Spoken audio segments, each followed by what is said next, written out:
Hello friends, this little update I got to share with you. We saw Trump has been elected. This is a fight. We saw the enemy try to take him out.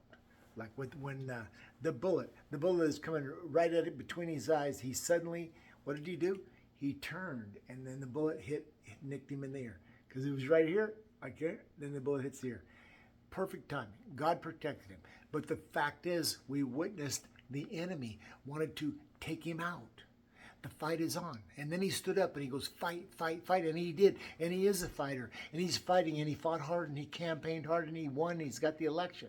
Now he's going to take over the country. He's going to drill, baby, drill. Going to take the border, put the border walls back up, get rid of all these illegal immigrants. He's going to keep on fighting. But what you got to understand, this fight's not over. These enemies are not going to go away. You want to know who the enemies really are? They're the global elite. And then Trump has said, they're not after me. They're after you. I'm just in the way. What are they after us? It's the U.S., the United States. We're one of the biggest impediments preventing them from moving forward with a one world government, because we have a superior government, a government of the people. The people spoke. Look what the people can do. We took back the Senate. We took back the Congress, the House, the representative. We got a president. We're going to take our country back. We could make America great, but they're not going to stop.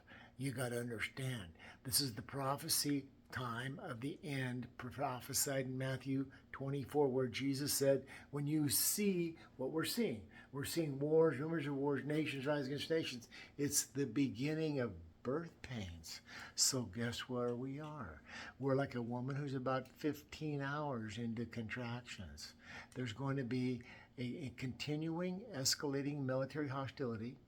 Expect another painful contraction like, oh, did you see what happened in North Carolina, Asheville, the freaking Hurricane Helene? I went there. I watched it. There was massive devastation everywhere. Roads were out. Bridges were out. They had no power. They had no telephone, no internet, no banking, no food, no water, no supplies, no fuel. Nothing could move. They're all in the land of the dark.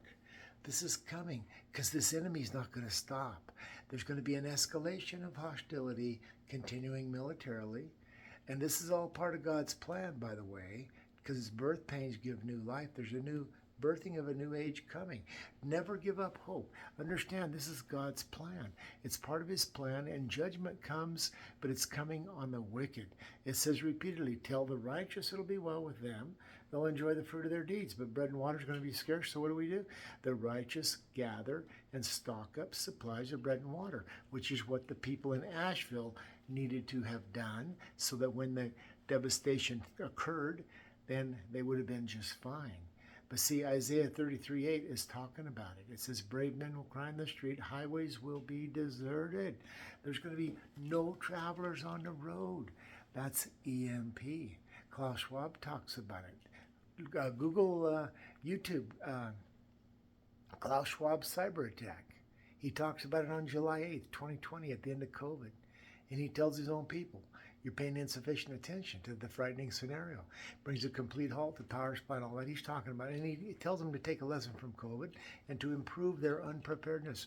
Really, yeah, they're telling their people to get ready. See, there's a thing called predictive programming. That's a movie by Barack Obama. Produces a movie on Netflix called Leave the World Behind. They're telling, that's about the EMP and how the whole world shuts down.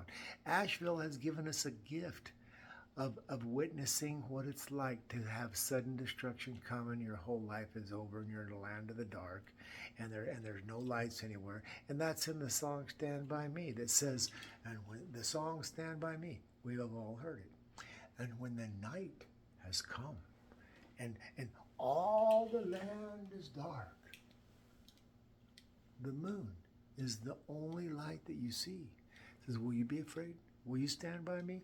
See, I've been shown by the Lord this is what's coming. It's very important that you understand this. So you need to be very prepared. Stock up with a lot of food. Scriptures in Ezekiel 4 say get 390 days supply. So there you go. Thanks for watching, and click like and subscribe. And I will be in touch next time around.